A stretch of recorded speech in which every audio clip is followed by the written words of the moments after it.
What happens when a warrior's path is marked by betrayal and revenge? Kane's Chronicles, Wrath of the Ronin, takes you on a roller coaster ride of action, intrigue, and unforgettable characters. Will Kane prevail against all odds? Click the link in the description box to find out by grabbing the book, Kane's Chronicles, Wrath of the Ronin, right now. Time is here. Take advantage. If you're interested in promoting your brand here at Viral Hip Hop News, music, brand, or even yourself, email me, Sam Ant, at dlsmediainc1@gmail.com for more information. Don't wait. Let's go. Welcome to another episode of the Hip Hop Uncensored Podcast. I'm your brother, God, from Hip Hop News Uncensored, and sitting across from me is my co-host. What up, y'all? It's your man, Sam Ant, CEO of Viral Hip Hop News. You in the building for another edition of the Hip Hop Uncensored Podcast. God, what's good, my brother? What's up, man? Back in the building, man. Tuesday, December the 3rd, 2024. Shout out to all the great people out there today. Let's go over a recap of the, hip hop news for the first part of the day. I'm gonna start with this one, man. Eminem's mom, she passed away at the age of 69 after a long battle with lung cancer. Now, if you listen to Eminem back in the day like I did, he despised his mom. He wished his mom would pass away.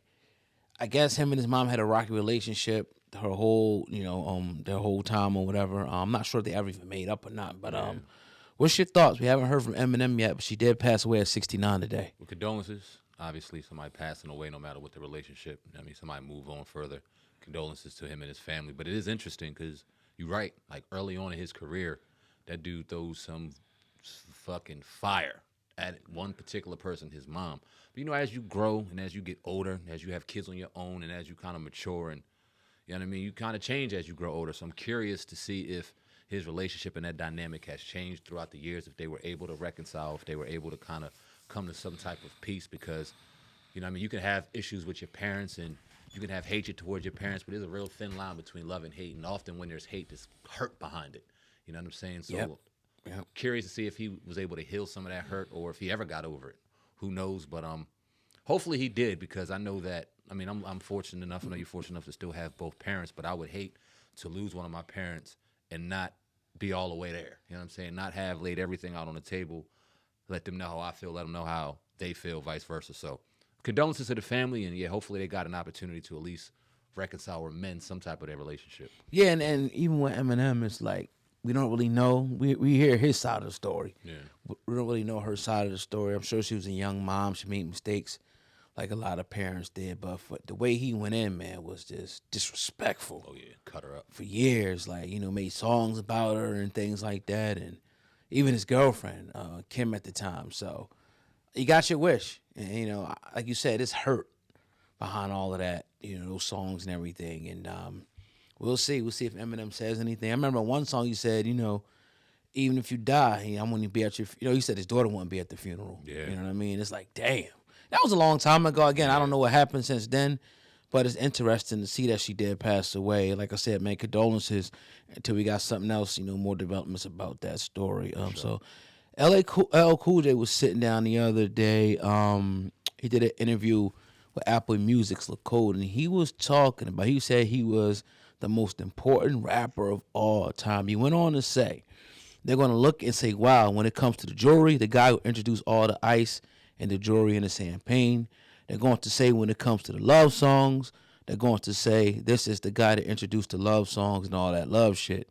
When it comes to the bad boy vibe, they're going to realize that this is the guy who introduced all the bad boy vibes before it was done.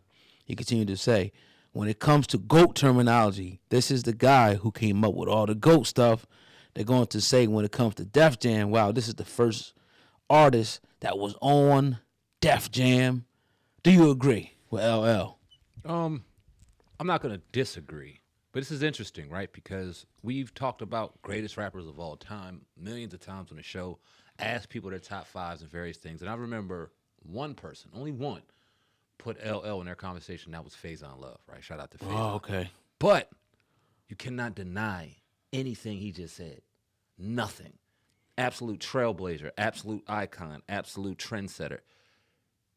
When you look at how he's done rap and how he's and what he's done and the service he's given to hip hop, it's been A1 all around the board. Yeah. So what I'll say is, and I want to ask you this.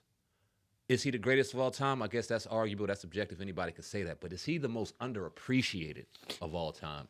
I'd say yeah. Yeah, and I don't know why. Right. Me either. I don't know why. If I try to touch it, I could say it kind of, because when all those guys were coming up that were beneficiaries of his movement, he kind of went into the background. Yeah. He ain't say nothing. He wasn't really putting music out. He was doing this movie thing, but he was always a legend. Yep. And he kind of just stayed in his place. He never really voiced his opinion or anything. That might be the reason, in my opinion, why we don't include him. But like I agree with everything he said too. I'll be a fool. I'll be a hater. Right. To sit up here and try to disagree or try to make something out of what he said or go against what he said. He's telling the truth. Now, he was a little before my time as far as who I wasn't listening to L like that. Of course, we heard all the songs and shit like that, but he wasn't a rapper that I put in. Yeah. He was a little before my time. Yeah. You know what I mean? So, I'm probably not the most qualified, but I do know what he said is true. Yeah. And that's real shit right there. Facts. I 100% agree with that. We were a little too young. When he was coming up, probably 88, 89, we 5, 6 years old. Right. 6 years old. We ain't thinking about no fucking hip-hop. We run around outside playing. And when we first got introduced to hip-hop, and you look at the characters that were put into hip-hop and the message that they give, they weren't always the best. They weren't always the most positive, but they were so effing popular. You know what I'm saying? And they had such a push on them. They were in the magazines. They were all over the place. And growing up, it was more like LL was a ladies' man. Like, you wanted to be like him, and ladies wanted to be with him. Word. So I don't know if that kind of messed up his place in my eyes, because like anytime I brought it up, and I can honestly admit this, even to a fault, I've never even thought of LL, and that's to a fault. Yeah. You know what I'm saying? Because he is one of the greatest of all time. But when I think about my era, when I think about top 5, I can think about a number of different names, and LL isn't one of them, and that's wrong. So he definitely deserves his place as one of the greatest of all time. And y'all leave a comment on why you think he's not. I'm sure a lot of y'all gonna say y'all effing crazy he is, but y'all lying. You never put him in y'all top 5. Why isn't he as appreciated as he should be? Yeah. Great topic, man. Yeah, definitely. Let me talk about this, because we had this. I seen this yesterday. Oh, this yeah. was in wake of Kai Cenat. You know Kai Cenat, the streamer Kai Yeah. Cenat. Kevin Hart's been on there a lot recently, and one of my boys, shout out to my boy Brian Shea, he said Kai Cenat low-key saved Kevin Hart's career. And I thought about that. I'm like, damn, well, is Kevin Hart kind of falling off?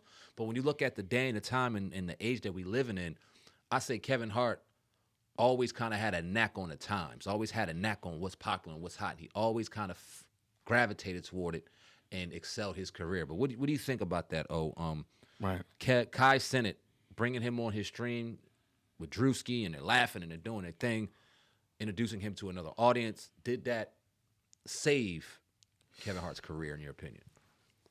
That's hard. That's some strong words to say save. Right. He saved it. Because he's still one of the hottest out here. And, I'm sure if he looks at his money and his bookings and things like that and movie deals. But in a way, I mean, I could kind of see where he's trying to go with it. Not necessarily saying that I agree with it, but one thing I can agree with the aspect is that he introduced him to that younger crowd. And I'm talking about the crowd that having these dudes, 100 millionaires, you know what I mean? 30 million people on streams and shit. Kevin Hart wasn't doing that without Kai. Even he jumped on, and he might have, 800, 900 or something like that, 1 million if it's some controversy. But these dudes is doing crazy numbers. Like, I mean, worldwide, they walk out somewhere in Amsterdam and it's crowds of people. Wasn't Kai the one who caused like a damn riot? In New York, yeah. In New York. Yep. So the way that these young kids love people like Speed, people like Kai Cenat, it's incredible. It's incredible. It's really incredible, and it's no hate on it, but I'm like, damn, but it's just something about it. Any young person you go, they know him. They know him. They love him. They watch him. He had this mafia-thon, I guess, where he just kind of just goes nonstop. Right. And has different people on. My son watched that shit nonstop. It stayed either on his TV or his computer. Nonstop. Wow. And he ain't the only person Yeah. out here that did that. I'm not going to say that it saved his career, because saving is a bit strong.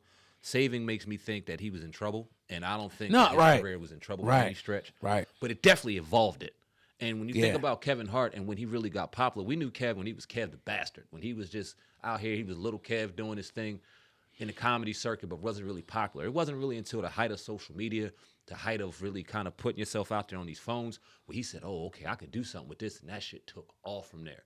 Then we see the Kevin Hart we are today. But now we see a different evolution where these streamers and these Twitchers and they doing all this shit. And Kevin said, you know what?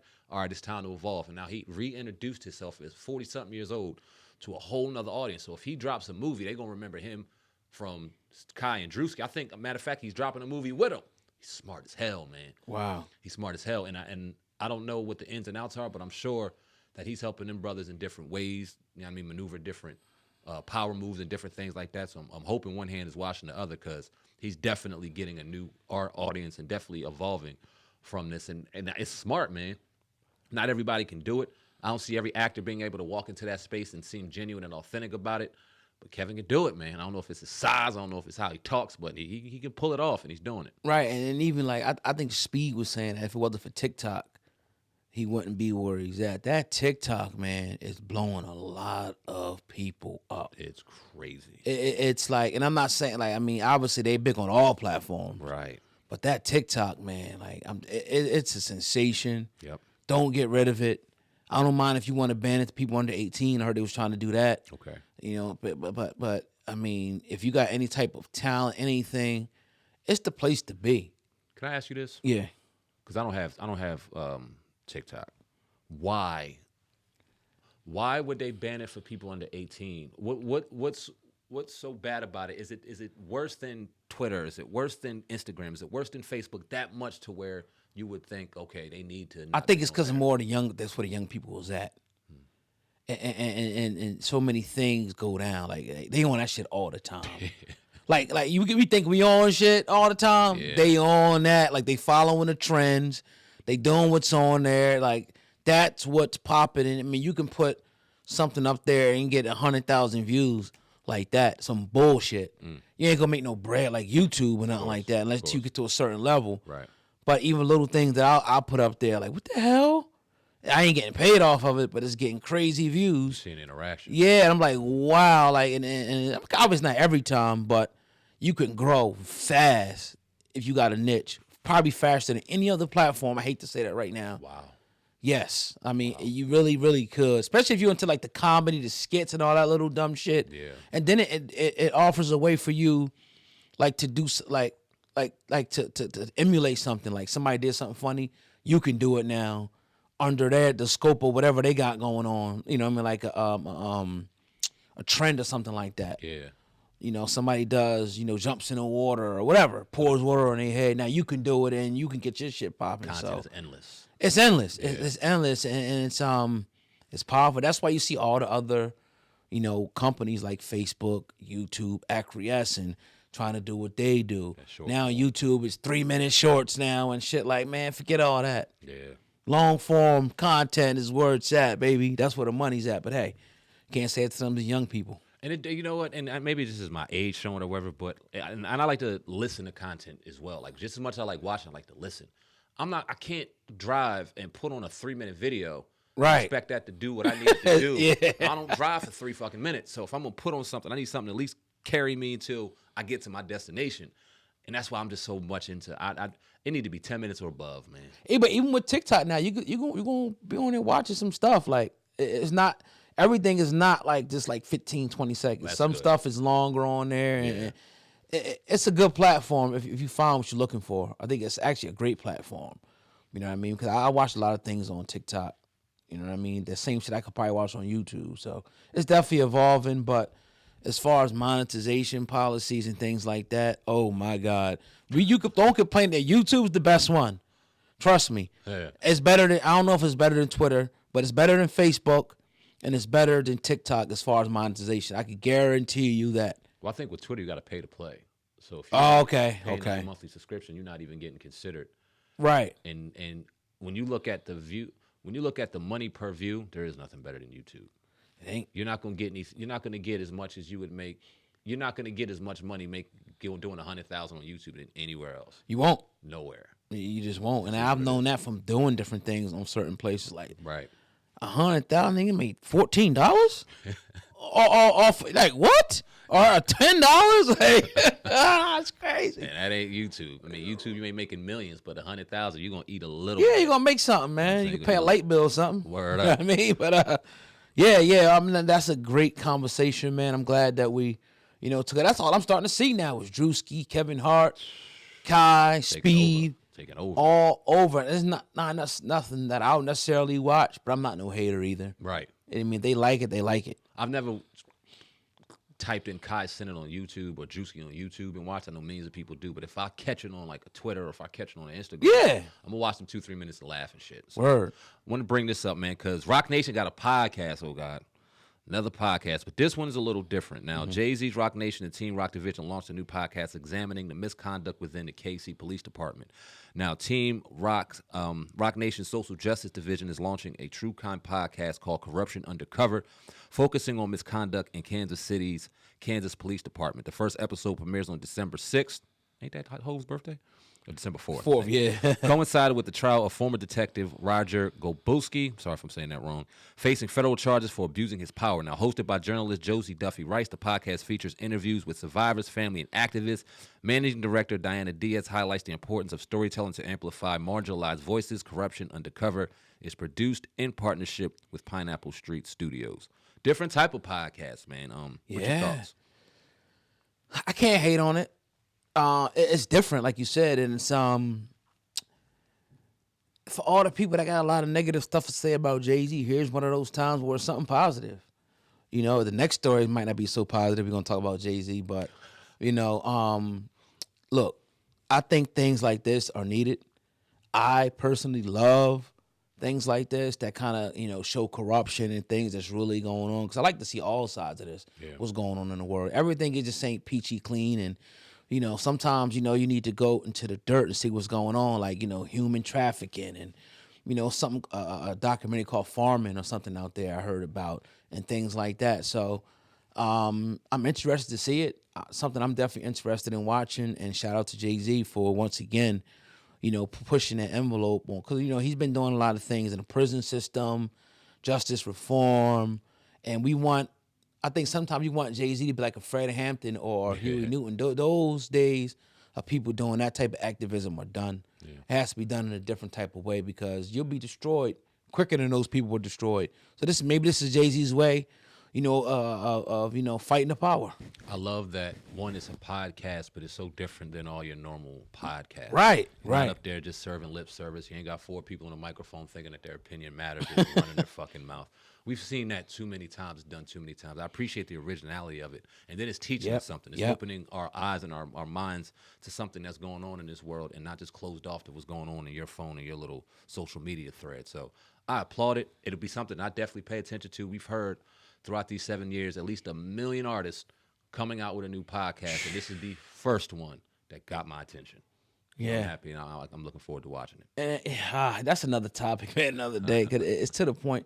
Not Kevin Hart, Katt Williams, he said he's coming out with a podcast. What's your thoughts on that before we go to the next story? I fucking hate it. Right. I don't hate on Katt, but I hate the idea, and here's why. Katt makes so much impact because he doesn't talk a lot. When he does talk, it makes so much impact. Could you imagine listening to Katt Williams talk about whatever he's going to talk about, even one time a week? That's 4 times a month. We're going to hear Katt Williams exposing the Illuminati. Katt Williams exposing the powers that be, exposing this. After a while, it ain't no much shit to expose, and you just watered yourself down. So, yeah. If he got on there, but see, you remember the Foxhole back in the day with Jamie Foxx when he had his radio show? Oh, yeah. And he had his various people, and they was on there cracking and doing their thing. I wouldn't mind seeing Katt Williams in that type of format. Right. But when we talk about podcasts, I don't want to see him on a microphone more than once. Topics and shit. Talking about topics. I don't want to see it. It waters him down, but I ain't going to tell him nothing. We'll see. It's become now the new record deal, in a point where some rich old white guy somewhere or some company, they see and they say, I'm going to get this guy $50 million. Give me 50 episodes, 3 seasons. And they trying to, make as much money as they can off you. I'm not knocking the business aspect of it, but it's to the point where it's so, like you said, watered down, so oversaturated, where it's just like none of it makes sense anymore. You know what I mean? And imagine Jay-Z every day with his phone in his hand talking. Be terrible. It'd be crazy. Like, we would lose respect. We was talking about that with Jay Prince. Yep. I'm glad he shut his damn mouth. Yep. Because the prestige ain't there no more. The allure ain't there no more. Yep. Like, you some regular talking dude now. Nobody takes you serious no more. No. And I hope that don't happen with Katt Williams, because that's one thing. He said something that made a big impact. He shut his mouth. Yep. Did what he did. You ain't know. Remember, we was looking for. Remember back in the day, we would get stuff off his Instagram, and you had to find it and look for it. He had that. Remember, he had that old what's the word they used? He had a ghost account or whatever. Yeah, he yeah. was tearing Kevin Hart's ass up. Yeah. And people found it, went crazy, and he disappeared. Disappeared. That's Katt though. That's Katt. And that's what we like. And again, I don't want to shoot it down before we actually see what happens. But if it's like any of these other podcasts out there, man, don't do it. I don't care if they giving you $100 million. Don't do it, bro. I'd rather see him, Red Grant, Lunel, and all his old crew getting on mics and just joking and laughing and at least creating content to where all right, when you click this, it's gonna be some funny bullshit going on. Right. Don't try to be serious and don't try to sit here on this mic and be the podcaster, because then that shit's just gonna water you down. Right. I don't want to see it. I want to talk about this story. I was talking about Jay-Z. Might not be as favorable to him, but Amiia, she signed to Roc Nation back in 2012, and she said when she met Jay-Z and signed to Roc Nation, the first thing Jay-Z told her to do was to get plastic surgery, and I guess he was telling her to do that so she can fit into this mold of what is acceptable in the industry. First, how do you feel about it? Do you even believe it? And what's your thoughts on it? Believe it or not, I don't care. And I forgot who she was. You know what I mean? And I think that we live in a day and age where people just want to come out and say what was done dirty to them, or done this, or done that. Listen, Mia, you've had a number of years to come out and say that man tried to make you get plastic surgery in order to look a certain way. The story isn't far-fetched. We've heard that type of shit millions of times. Girl has to lose weight to fit into this. Dude has to do this to make sure he fits a certain image. It's been going on in the industry since the beginning of time. So does it surprise me if Jay-Z said, yeah, you got to get plastic surgery to get a certain look?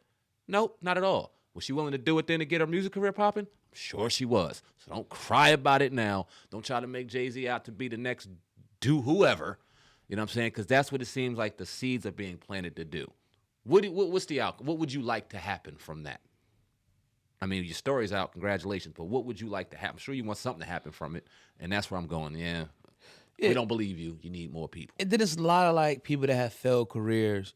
They always want to kind of go back and blame something why they didn't make it. Yeah. Oh, he told I bucked the industry. I did this. Okay, like at the end of the day, you got ugly ass singers out here, ugly ass rappers. You know what I mean? Making it on talent alone. Now, I get it. I understand the whole industry thing. We talk about that stuff all the time. Yeah. You see Ice Spice now. Yep. We can talk about that. The people that they got replicating her right now. She got a 6-pack now, I think. You know what I mean? And the reason I'm saying that is because it's this thing, the way that the industry wants you to be, or that you feel like you have to be successful. Now, Mia, remember her. She kind of had a bigger nose. She kind of really did. She was still light-skinned, but she really didn't fit into, that move. I don't remember those songs. Do you? No. That she did? No. I forgot she was even with Roc Nation. No. But bottom line is, it's not Jay-Z's fault. Of course, Jay-Z's the villain right now. Jay-Z this, Jay-Z that. Like they said, every day Jay-Z makes the news. I get it. But did you do it or didn't you do it? Who gives a fuck at the end of the day, man? Right. Who cares? It's 12, 13 years later. Who gives a fuck? Who cares? And then that begs the question, what are you looking for? And then if you're looking for something, it's like, I don't care even more. Just get the fuck out of here with that. Right. Get out of here with that. Right. I don't know if you heard this, another Jay-Z joint. They're saying now that his luxury weed brand is struggling despite an almost $1 billion investment. Now, it's called Monogram. They said it's reportedly in financial trouble after getting a $500 million backing. It was launched back in 2020, and it's not doing well right now. Yeah. Hey, man, shit. $2 billion. He worth almost $3 billion. Man. Dumping to keep it pushing. And how many businesses are successful and how many businesses fail. Everybody want to talk about the success, but nobody's going to give you the information on their failures. And there's way more failures than there's actual success. Yeah. You think Jay-Z give a damn? I'm sure he cares because that was his project. He wants to see it going and flourish. But that's not the first bad business deal he made. And I'm sure it won't be the last bad business deal he made. And when you look at a market as in cannabis that's so effing saturated, Yep. it's not surprising. I'm not surprised. So that don't take away from Jay-Z. It's just another way to kind of try to tarnish his name. But hey, business fucks up every day, B. And that's what I was thinking. I was like, damn, like how the hell could a cannabis brand fail? But even where we at, they're popping up every fucking where. Remember the first time when they first opened, everybody, when you had that first wave in New Jersey, people made millions. They reported it. Like every dispensary made millions the first few days. Now it's everywhere. It's just like the podcast shit. It's oversaturated now. It used to be a time, bro, where we'd go, a story would come out and we put it up and not that many people. Now you put it up, a nigga had it 2 days before you. Like, God damn, how the hell you get that shit 2 days? Just came out now. You know what I mean? This nigga had the, you know what I mean? It's crazy. Like, 2 days before. yeah, Damn, I mean, nigga. literally. For real. It's like, how the hell you get this information? Because people just jumping out. They ain't waiting. Like, if they get a little inkling, I'm putting a story out. I'm Facts. beating your ass, getting 400,000 views. But the weed game, look, I prefer to buy it in the street. Only how if I go buy it in the dispensary, whatever, somebody ain't around, this, that, because the price is too damn high. Hell yeah. And is it me, bro? Weed ain't the same.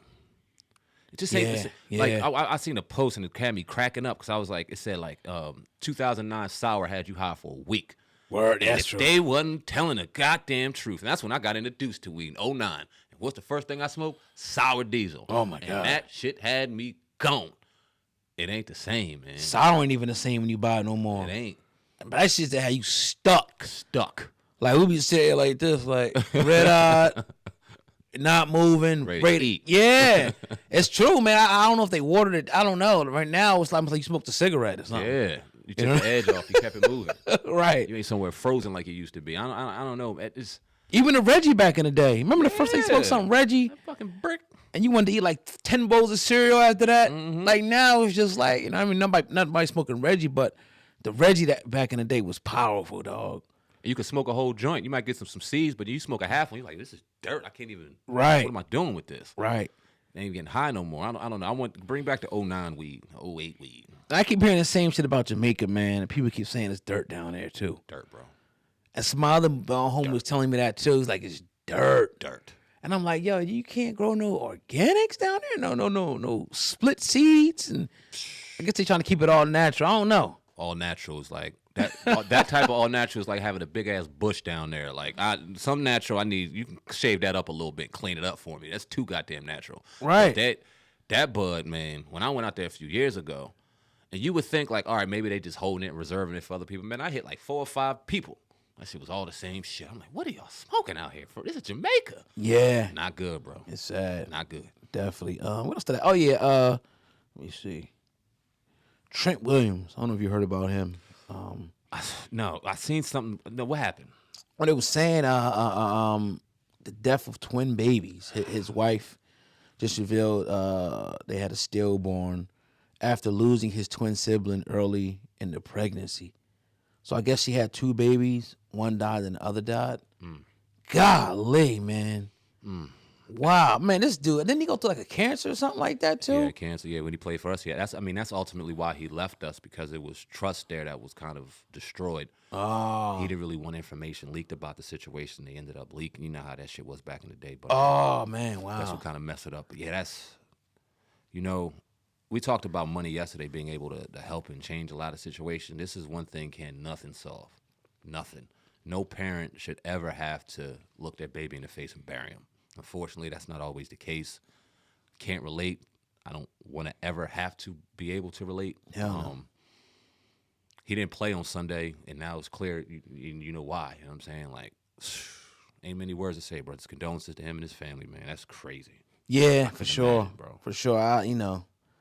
There's not too much more you can say about that, man. That's just one of those things. Like, damn. Yeah, it's scary. It's the scariest thing in the world for a parent is just You don't want a hair on your child's head touched, let alone, you know what I'm saying? Like, it's the most helpless feeling in the world. So, Yeah. condolences, man. Yeah. Randy Moss, how you feel about this situation? What's he going through? He had like he looked like, had a little jaundice in his eyes. He didn't come out and he didn't say it. Exactly what he was battling. He did say he had to put on glasses. Yeah. People were speculating. I don't know. I don't either. Yeah. It's wild. But what's your thoughts on that? He asking for your prayers. I mean, that's easy to do. Right. And you never know what anybody's going through. He kind of reminded me of young M.A. when I seen his eyes. Kind of looked like her eyes. And I don't know what she was going through at the time, but I mean, life is fragile, dog. Like Randy Moss, one of the greatest athletes, one of the greatest wide receivers to ever live, and you know what I mean. You look at it and you don't assume that somebody even that age of that type of ilk would even be sick until they somewhere old and wrinkled up in a wheelchair somewhere. But nah, real shit happened to real people, and you never know. You know what I mean? So hopefully he's good and he can make his way up out of it. He's still working clearly, so obviously hasn't taken him out of his job yet, and don't judge and let's keep it moving. People judge way too much too. Yeah, one last thing I wanted to talk about. I'm glad I remembered it before we got about it. Shaboozey. Remember Shaboozey, man? He did not win one. I guess it's a CMA award. We were talking about this. We talked about if he didn't win, then we would talk about it. What's your thoughts on your boy Shaboozey, man? Not surprising. One bit. And I think the one, and I obviously I didn't watch the Country Music Awards, but one of the other categories he was nominated in and he ended up losing, one of the main producers went up there and said, ain't no Shaboozey. So them white people didn't want that brother up there doing nothing. And that was a clear case and clear showing of racism within it because, the music was hot. Yeah, it was undeniable. It was playing everywhere. It was at my daughter's gymnastics studio. They were playing his songs and everything. It was a hit. But when it comes to winning awards over us, we will put you in your place. Beyonce didn't win or Shaboozey didn't win. And you know what? I'm not mad at it. I'm not mad at it because allow it to be a lesson. We're not going to play victim. We're not going to point fingers and go, oh, why y'all ain't do it to us? Go out there and make another smash and another smash and another smash and shut them white folk up the right way. You know what I'm saying? Because you have the talent to do it. We're not going to cry. We're not going to complain. We're not going to scream, oh, they didn't give us this or that. And he didn't. He the way he handled it was perfect. Go out there and smash him with some more hits, bro. But we expected it. We saw that shit coming. Yeah, and I you know what? It's sad, though, because it's like, is he ever going to win? No. Probably not. You know what I mean? It's like, and it's like, God damn, like, are you serious? Are you serious? But it's almost surprising a little bit. Because even if you wanted to say, all right, you know these white folks ain't going to do this. You're like, nah, they got to let this one through. They ain't got no choice. Shit. They said, yeah, hell no. Hell no. If the people voted for it, I think even white people would have voted for it. Yeah, but yeah, you know, it's probably people in higher places, I don't give a fuck what the numbers were, how popular. They did not care. They probably never even considered that shit. Damn. Which is crazy, but you already know how that go. Yeah, and it's definitely a country song. Yeah. It's dope. They got all those sounds in it and everybody in the bar. That'd have been Garth Brooks or something. One of them dudes, you know what I mean? They would have, you know, but, you know. That's where Taylor Swift had touched it. She'd have got 9 Grammys from that bitch. Yeah. Yeah, and it's a dope-ass song. But see, again, we don't want to really confront, like you said, the racism and the bigotry and the bias and all that stuff. But it is still blatantly right there, you know, in our face. But what can you do? But just keep creating the music. And see, we loving people. We would never do that. Right. Eminem can win. Yeah. Macklemore, I mean, they can win. These people can come over there and they can, you know, come in and do their thing. And I'm not saying I would even agree with that. Like, if you got the talent and you put it in the work, I don't care what color you are. Yeah. If you deserve to win, you should win. Obviously, they don't feel like that, and it should just be a wake-up call. And that wasn't, keep in mind, that wasn't Hootie and the Blowfish walking up in there. That wasn't Darius Rucker with an American cowboy hat, some Wrangler jeans. Right. That was a dark-skinned brother with big-ass dreads. Embraced the country lifestyle, embraced the country, the sound, and he killed it.